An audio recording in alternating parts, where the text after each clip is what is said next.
Cambio de época en este 2023 en la Argentina. ¿Es el fin del kirchnerismo tal como lo conocimos efectivamente? Cambio de época también porque en la oposición se puede dar un nuevo balance de poder. Por ejemplo, en PRO pierde la hegemonía de Juntos por el Cambio. Cambio de época porque hay una tercera opción que ya no es Milei, puede ser Juan Grabois. De eso vamos a hablar hoy en la repregunta con un experimentado y reconocido consultor político, analista político, encuestador. Me refiero a Alejandro Katterberg. Muchísimas gracias, Alejandro, por estar aquí. Muchas gracias por la invitación. Alejandro Katterberg, todos saben, es socio fundador y director de Poliarquía Consultores, es economista por la Universidad de Itela y tiene una maestría en metodología cuantitativa en ciencias sociales por la Universidad de Columbia en Estados Unidos. Viene analizando y participando como consultor de elecciones, de campañas electorales, tanto nacionales como provinciales y locales, desde hace muchísimos años, de manera que es la persona indicada para pensar estas cuestiones en la Argentina. Alejandro, esta idea de que el kirchnerismo tiene una chance muy grande de perder, sin embargo la figura de Massa le hace soñar por lo menos al oficialismo más alineado con Cristina Kirchner, en una chance que podría haber, con una crisis económica y con la imagen negativa que pesa sobre Sergio Massa.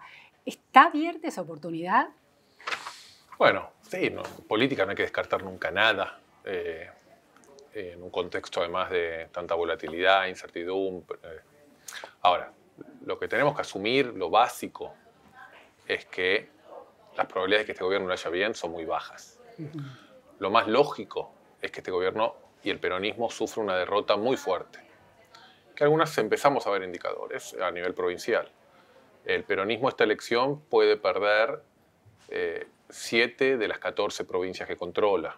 El peronismo asociado con el Frente de Todos, ¿no? Posiblemente al final de este ciclo electoral va a quedarse con alrededor de 100 diputados solamente en la Cámara de Diputados, tal vez menos de 100 diputados. El kirchnerismo ya perdió la mayoría en el Senado, hoy es la primer minoría, y posiblemente pierda también la primer minoría en el Senado.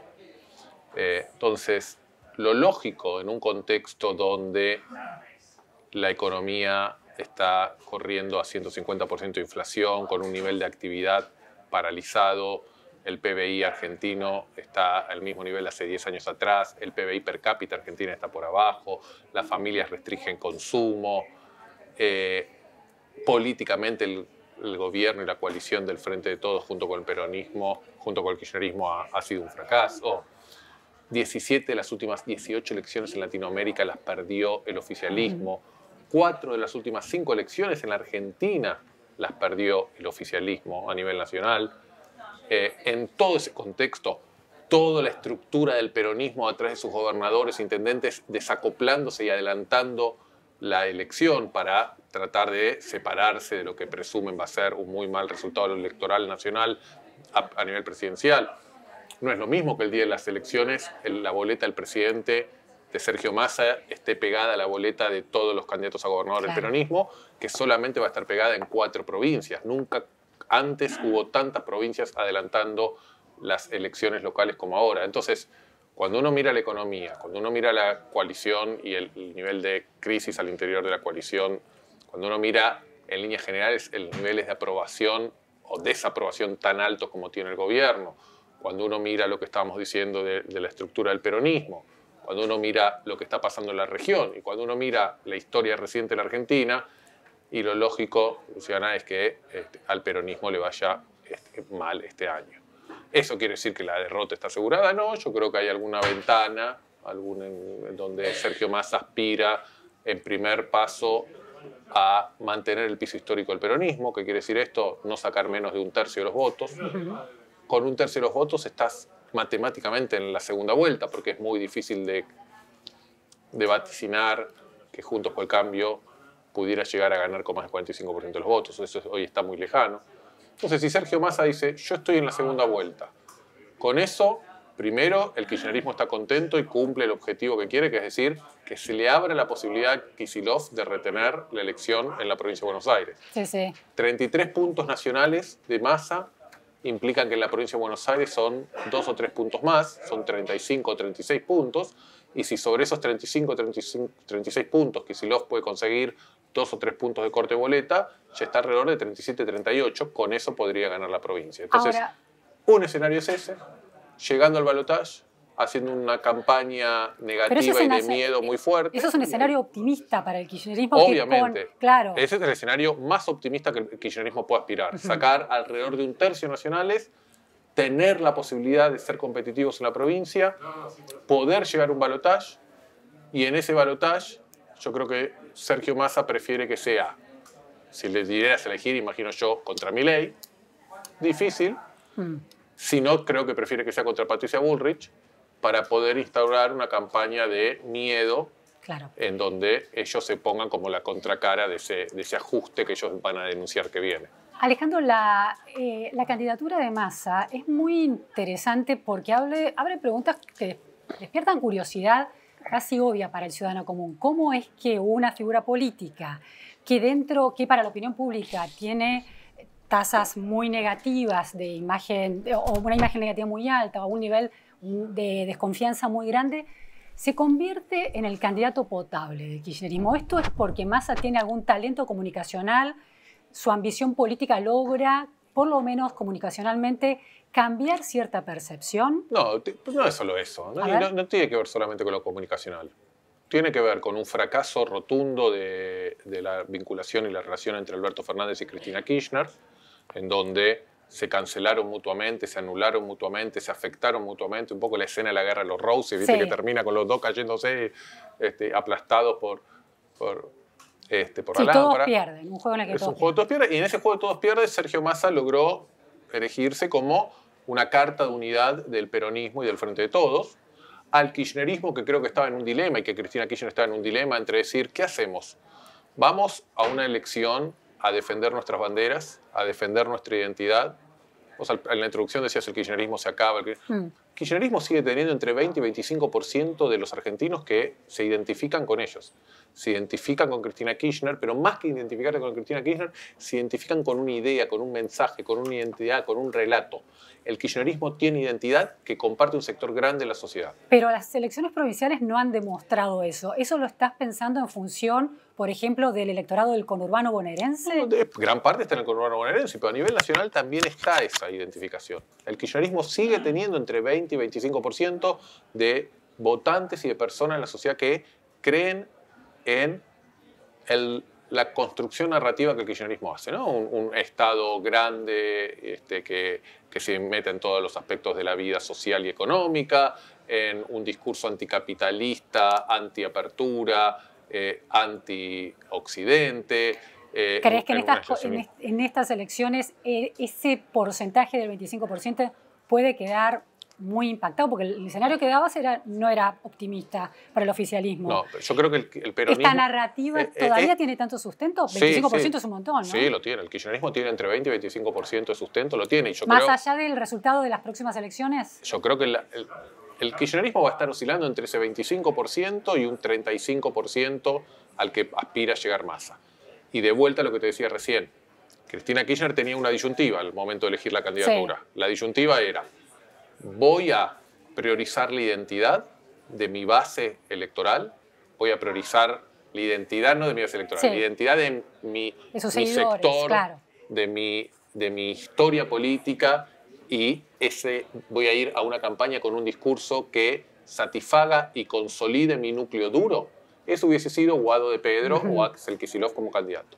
O la disyuntiva del kirchnerismo es, voy al camino pragmático, voy al camino de tratar de ampliar la base electoral de forma de conseguir mayor espacio de poder en la provincia de Buenos Aires y en el Congreso. Eso es lo que terminó haciendo. Y es la tercera vez que hace eso Cristina Kirchner. Claramente. Lo hizo con Daniel Scioli, claro, lo hizo con Alberto Fernández y ahora lo está haciendo con Sergio Massa. Ahora, Alejandro, en estas apariciones de campaña, por ejemplo, en Ezeiza, la semana pasada, la vicepresidenta con Sergio Massa inaugurando el simulador para los pilotos, lo que vemos es que ese Sergio Massa, que podía plantearse como un candidato menos polarizado en esta lógica que planteas, queda muy desdibujado, con un discurso muy contra el FMI, por lo menos discursivamente, después habrá a ver si negocia en la práctica o no, muy anti-FMI, muy subido a esta idea de que la inflación tiene que ver con una especulación de los grandes constructores de precios.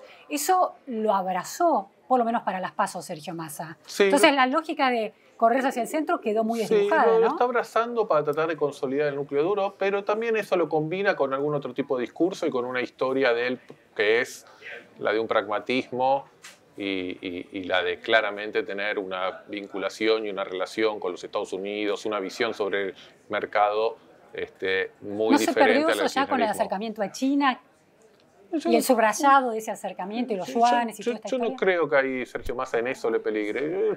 Creo que la principal barrera de Sergio Massa es que es un ministro de Economía y es uno de los socios, aunque sea el minoritario, de una coalición de gobierno que tiene muy pocas cosas para mostrar después de 4 años.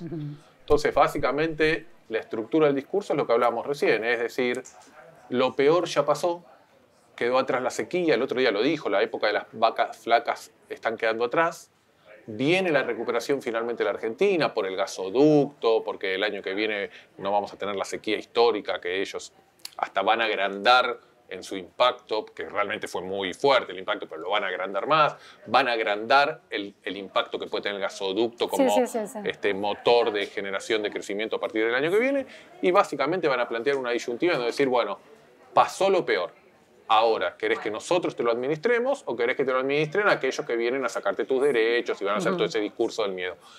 Si del lado de enfrente hay una figura como Milei, o como Patricia Bullrich, ese discurso del miedo se va a adaptar un poco más.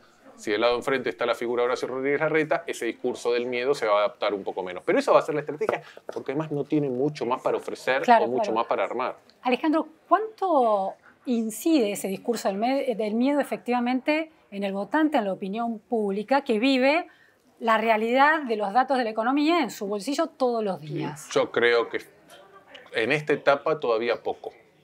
Ese discurso va a tratar de ser una reproducción de lo que hizo Daniel Scioli en sus últimas 2 semanas de campaña en su balotaje contra Mauricio Macri, ¿te acordás?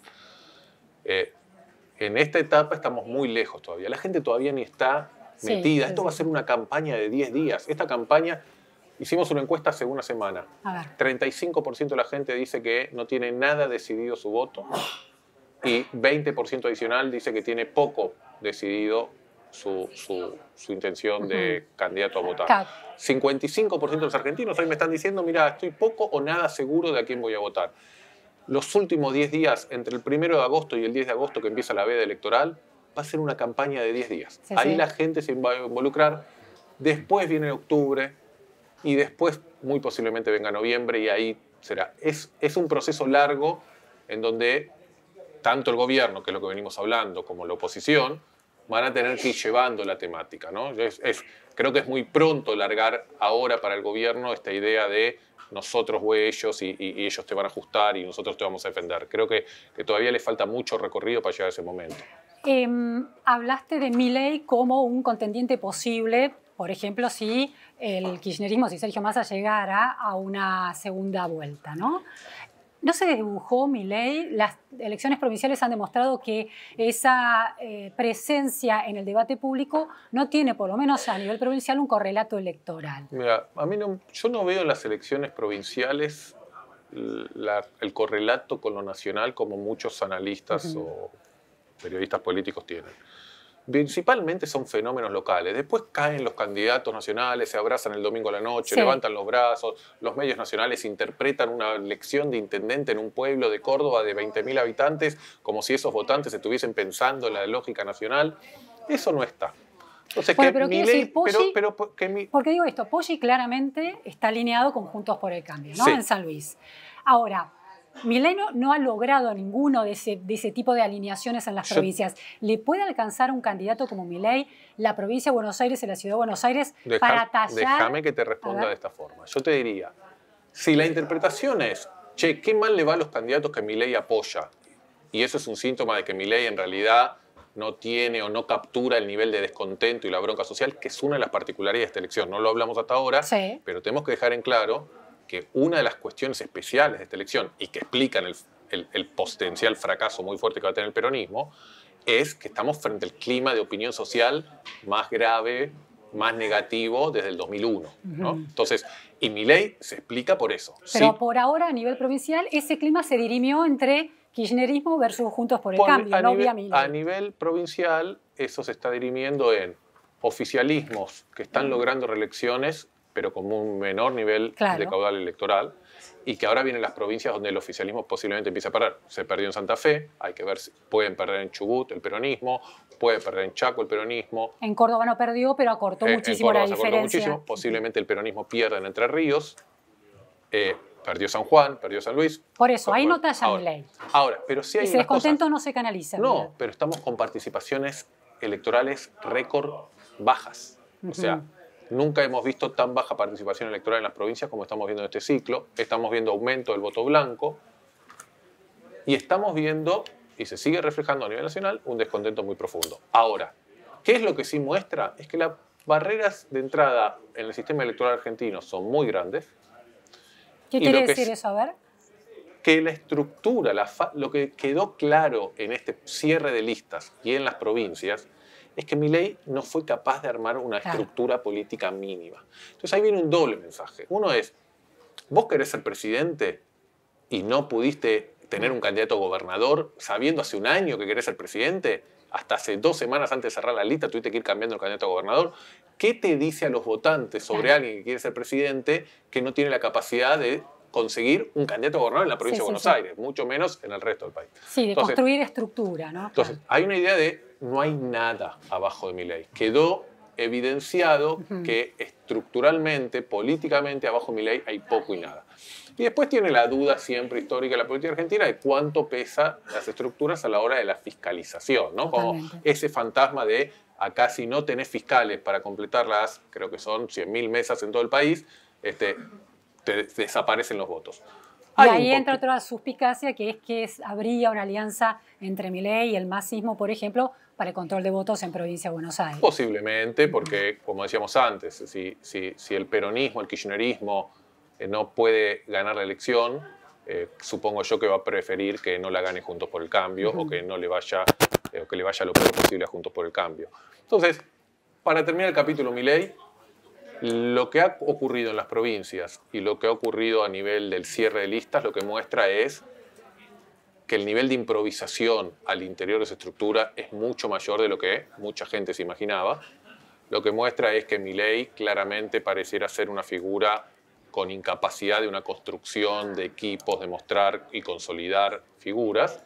Ahora, lo que no está probado todavía es que haya perdido la capacidad de capturar a los votantes que están muy enojados con el sistema político. Entonces, a mí no me sorprendería que Milei pueda captar por encima del 20% de los votos en la elección de agosto. El voto Mortadela canalizado en un candidato esta vez. Digo del 2001, del 2001, ¿no? Claro. Volviendo a la referencia del 2001. Claro. El Mortadela o Clemente, ¿te acuerdas de esa idea? Claro. En el 2001 fue la primera elección desde el regreso a la democracia que fue a votar menos del 80% de la gente. Nunca antes había pasado eso. Sí.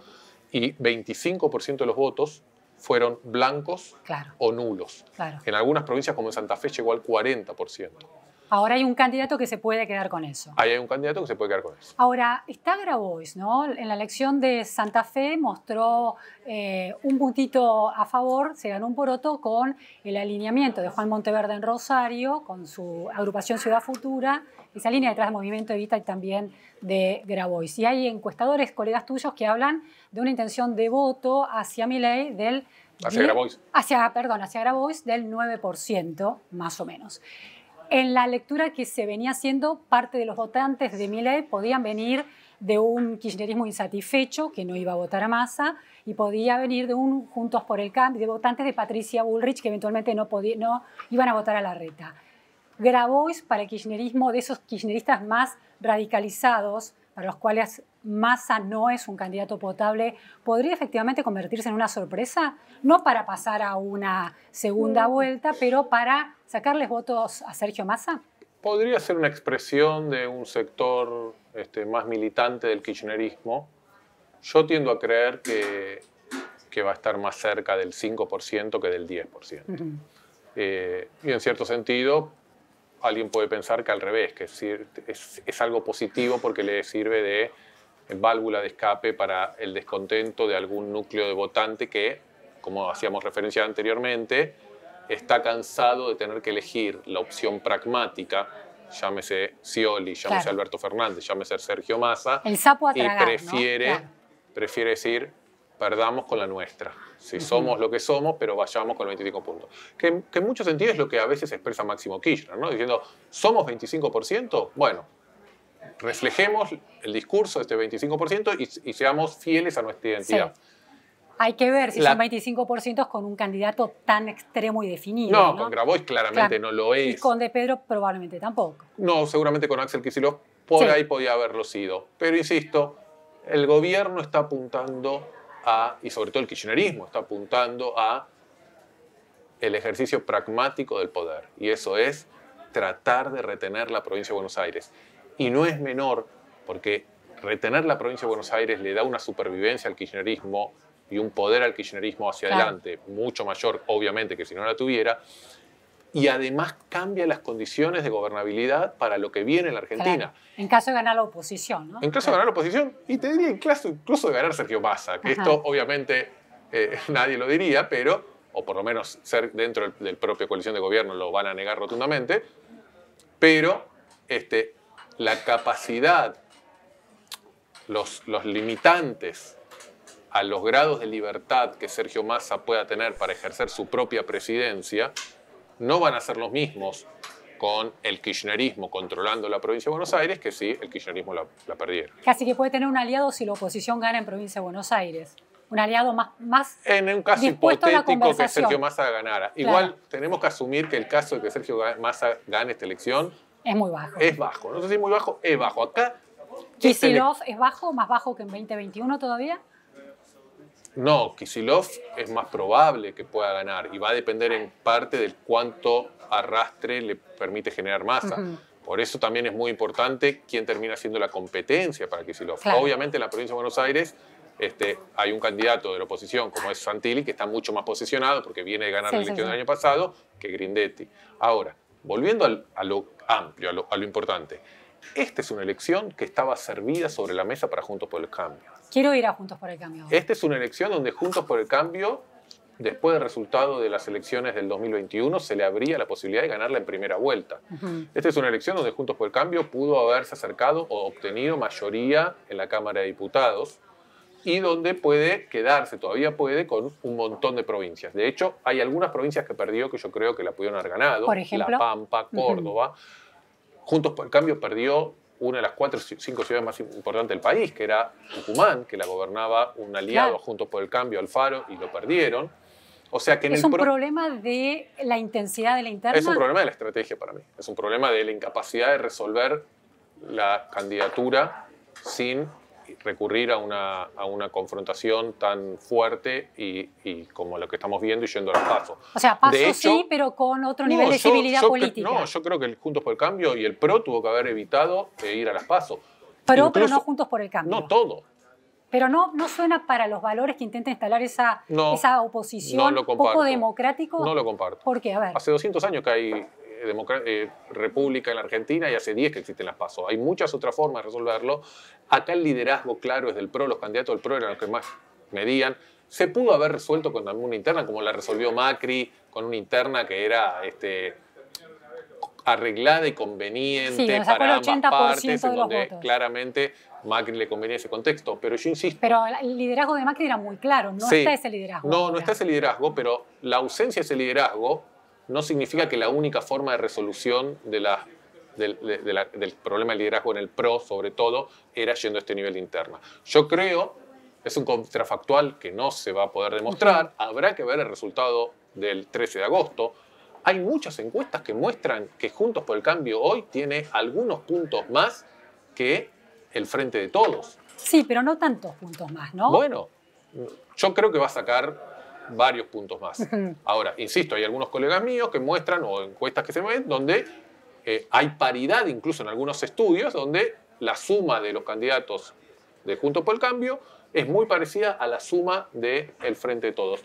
¿Cómo se puede explicar que después de estos 4 años de un gobierno Exactamente. fracasado. Podríamos decir, esa palabra es dura, pero se acerca bastante. Es un gobierno que ha fracasado económicamente, políticamente, donde los indicadores de humor social están mucho peor que antes de empezar, etcétera, etcétera. Que Juntos por el Cambio hoy no le esté sacando 10, 15 puntos de ventaja al gobierno.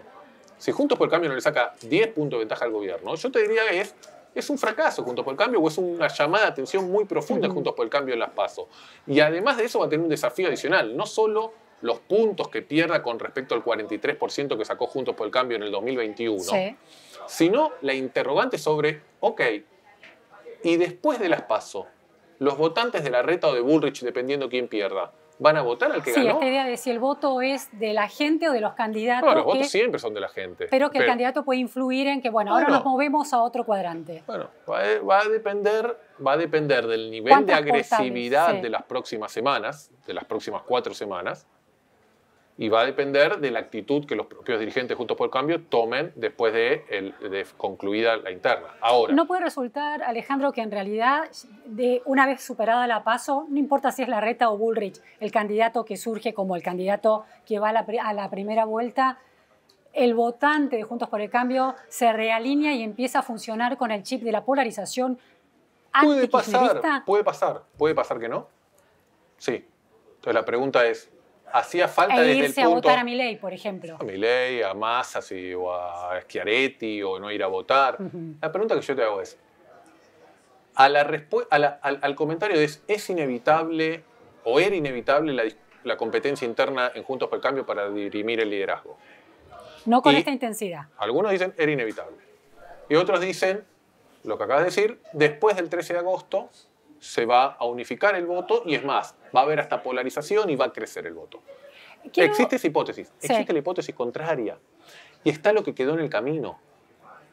Como decíamos recién, hay provincias que con una estrategia distinta, con una estrategia nacional, con la aspiración de ir a construir una mayoría que represente al conjunto de la sociedad en un momento además donde el kirchnerismo y el peronismo vienen retrocediendo. Esa aspiración quedó cambiada por discursos sectarios o discursos en donde cada candidato va a sectores particulares. Nos queda poco tiempo y se ha perdido La Pampa, se ha perdido Córdoba, se han perdido ciudades. Pero se ha perdido... No van a aumentar, casi seguramente no van a aumentar la cantidad de diputados. Alejandro, detengámonos en Córdoba, porque me parece muy interesante. Córdoba es muy clave para el triunfo de Juntos por el Cambio por la cantidad de votos, de porcentaje de votos que le ha otorgado a la elección nacional. 70% de los cordobeses votando en favor de Cambiemos en su momento. Veremos qué pasa ahora con Juntos por el Cambio. En su momento Macri, ¿no?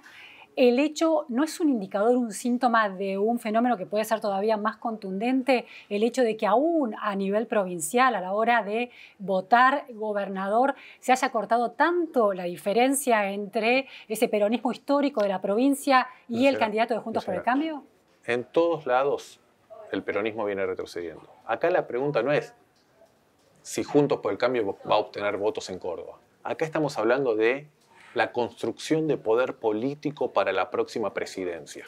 Se tiene que reconstruir el poder político en Argentina y el próximo presidente necesita tener la espalda lo más ancha posible para 3 cosas. Generar un proceso de reformas, sostener el proceso de reformas en el tiempo y bancarse las consecuencias de esas reformas en la calle y en sectores de poder corporativos que vas a estar tocando intereses o modificando. Llámese sector privado cuando se ve impactado por la apertura de la economía, o llámese sindicalismo cuando modifiques... Movimientos piqueteros. Etcétera, etcétera. Entonces, lo que se trata acá es de que el próximo gobierno tenga la mayor poder político acumulado para poder encarar ese proceso. Sí, gobernabilidad. La gobernabilidad. No es lo mismo tener un gobernador aliado en Córdoba que no tenerlo. Por más que vos me digas, perdieron por poquito y eso es un buen síntoma. Entiendo. No es lo mismo tener un gobernador en La Pampa que no tenerlo. A pesar de eso, yo creo que Juntos por el Cambio va a recuperar o ganar varias provincias que hoy están en manos del peronismo. De hecho, como te decía, el peronismo hoy tiene 14 provincias, el kirchnerismo, peronismo, tiene 14 provincias, posiblemente se quede con 7 o puede quedarse con 7. Pueden perder Chubut, que lo vamos a tener este fin de semana. Pueden perder, dentro de 2 fines de semana. Pueden perder Chaco. Muy seguramente van a perder Santa Fe y Entre Ríos. Perdieron San Luis y San Juan, que son peronistas pero aliados a Juntos por el Cambio y no peronistas aliados al kirchnerismo, quienes van a gobernar. Y la mayor de todas las batallas pueden perder la provincia de Buenos Aires. Entonces, Va a haber un cambio, va a haber un impacto. Juntos por el Cambio va a tener, si vuelve al poder, mucho más diputados y senadores que los que contó Macri. Va a tener más gobernadores aliados que los que tenía Macri. Va a haber condiciones de una gobernabilidad y una fortaleza política mayores. Va a tener un contexto económico más difícil, no va a tener la capacidad de regenerar... Según Massa va a ser mejor el contexto económico. No, el contexto económico seguramente va a ser más difícil, no va a tener la capacidad de regenerar confianza y entusiasmo que se generó en muchos sectores de inversores extranjeros y locales, no va a tener la capacidad o un acceso al crédito como sí tuvo el gobierno de Macri en su principio. Dos preguntas finales, sí. Alejandro, porque se termina el tiempo. La primera es, señalaste esa interna de PRO, sobre todo como la más cuestionable, debieron de alguna manera resolverlo sin una interna tan salvaje.